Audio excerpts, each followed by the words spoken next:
Ils sont tous deux maires de communes. Philippe Pfriemer, maire de Vendenheim. À vos côtés, Luc Hubert, maire de Pfettisheim. Vous ne voulez clairement pas du contournement ouest. Pour quelles raisons, messieurs ?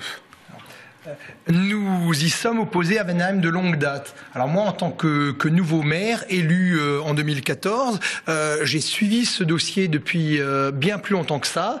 Et nos prédécesseurs déjà ont porté le combat que nous poursuivons. Ce projet est tout simplement inutile.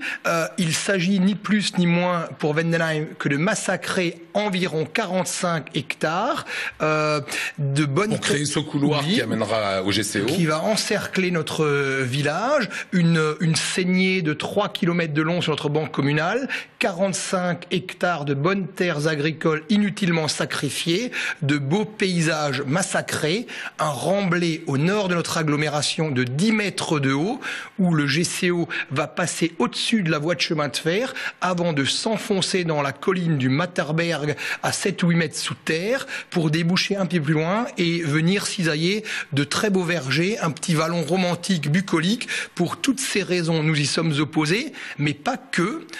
Ce projet autoroutier nous apparaît complètement inutile et n'arrangera en rien nos accès vers Strasbourg. Justement, c'est ce qu'on va voir avec vous, Luc Hubert. Désengorgement de Strasbourg. Vous êtes le maire de Pfettisheim, vous êtes un des animateurs de ce collectif GCO Non Merci.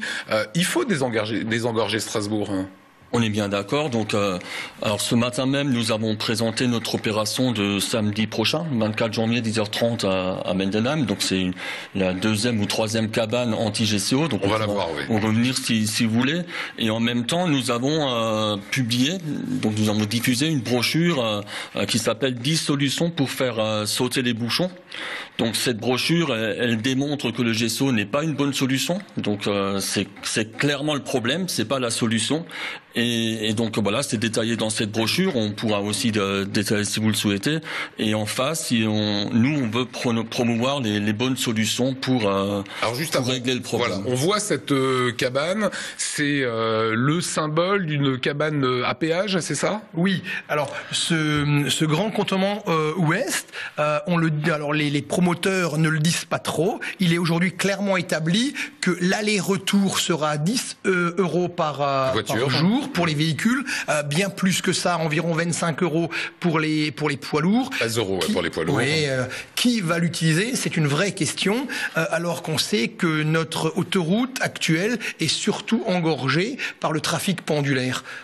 Vous proposez justement 10 solutions pour éviter les embouteillages. Quelles sont les 2-3 les plus pertinentes selon vous? Oui, mais disons, on peut déjà avoir deux problèmes. D'abord, le constat, c'est qu'il y a trop de camions en Alsace. Alors, tous les chiffres qui sont publiés dans cette brochure sont des chiffres issus de documents officiels et d'expertises officielles, comme notamment la dernière, qui a un peu relancé l'autoroute. C'est celle du Conseil général de l'environnement et du développement durable. Alors, vous proposez un RER strasbourgeois. Oui. Vous proposez des bus et tramways en site propre, une écotaxe, un développement des filières courtes, tout ça, c'est bien, on est tous d'accord, mais ça va pas désengorger Strasbourg, quoi. Bon, j'en étais au camion. Pour les camions, donc on montre dans cette brochure à partir de documents officiels qu'il n'y aura que 9 à 11% de camions moins sur l'actuel A35 du fait du GCO, et le total camion GCO plus actuel A35 sera plus de camions qu'actuellement.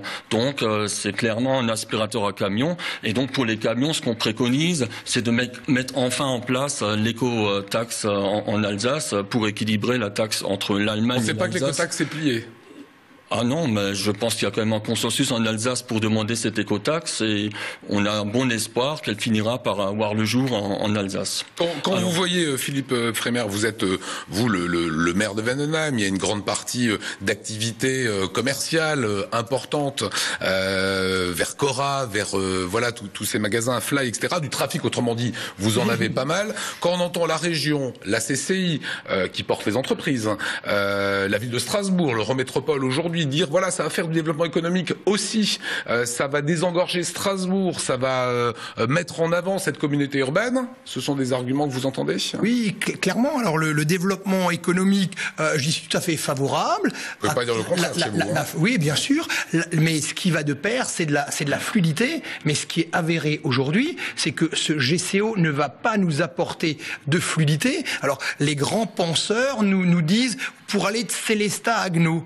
Mais honnêtement, les flux, ça représente quoi les gens qui font chaque jour Célestat-Agneau? C'est moins de 5% des flux, 95% des flux sur l'actuel A35. C'est des gens qui vont de banlieue nord à banlieue sud, Strasbourg, ou de Brumath, grosso modo, à Ilkirch. Voilà ce qui vient compliquer la circulation. Et sincèrement, il faut maintenant raisonner nouvelle mobilité. Il faut mettre des moyens par rapport à ces nouvelles mobilités plutôt que de dépenser de l'argent inutilement dans des projets qui vont être beaucoup trop coûteux et peu efficaces. Luc Hubert, dernière question. Comment vous allez exprimer votre mécontentement dans les jours à venir? Qu'est-ce que vous allez faire?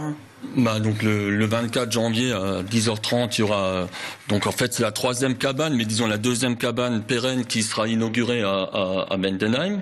Et donc l'idée de ces cabanes, c'est d'occuper le terrain et c'est de montrer notre motivation à terme à vraiment faire de la résistance sur le terrain si on nous y contraint. Voilà, c'est une sorte de cabane péage, voilà, pour montrer que ça aura un coût également le GCO pour les utilisateurs. Tout à fait. Eh bien écoutez, ça a été un plaisir de venir vous exprimer. Venez nombreux samedi matin à 10h30. Voilà. Enfin, bon.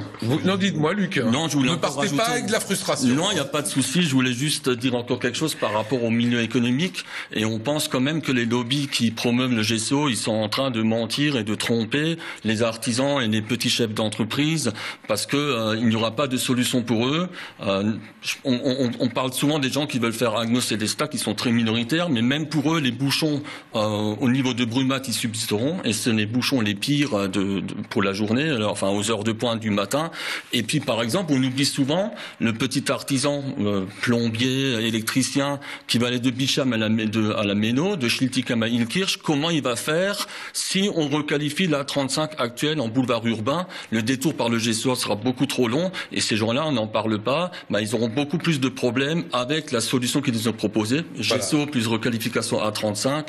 Et ce plombier que vous citez, il est effectivement sur le site Alsace Nature. Ça fait partie des gens comme ça, parce qu'Alsace Nature est partie prenante dans cette opération. Et ça fait partie des gens, voilà, qui se plaignent et qui commentent. On peut le voir sur le site. Merci.